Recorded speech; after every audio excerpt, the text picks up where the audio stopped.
কবরস্থানে বিশেষ করে গ্রামাঞ্চলে দেখা যায় অনেক হুজুর চুরি যাওয়া বস্তু খুঁজে দেয়া থেকে শুরু করে অনেক গোপন জিনিস জিনের মাধ্যমে জেনে দেওয়ার প্রতিশ্রুতি দিয়ে থাকেন।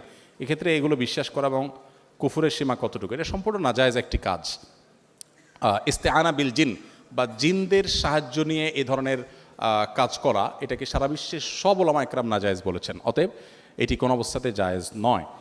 যদি জিন দিয়ে এরকম চোর ধরা এটা জায়েজ হতো বা এটাই যদি শরিয়ার সিস্টেম হতো, তাহলে নবী করিম সাল্লাল্লাহু আলাইহি সাল্লাম সাক্ষী টাক্ষী দিয়ে আদালতের ব্যবস্থা করতেন না, তিনিও এই জিনে ধরা একটা রোগীর লোক রাইখা দিয়ে এই কাজ করতেন। সো এটা সঠিক কোনো কাজ নয়। ইসলামের দৃষ্টিতে প্রক্সি দেওয়া নেওয়া বিষয়ে জানতে চাই।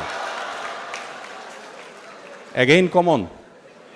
আচ্ছা, এইটা যেখানেই গেছি আমি শিক্ষা প্রতিষ্ঠানে সব জায়গায় দেখি কমন প্রশ্ন এটা আসছে। তার মানে এই অপকর্মটা খুব বেশি হয়, খুবই জঘন্য কথা। আপনি একজন স্টুডেন্ট অনুপস্থিত, আপনি আপনার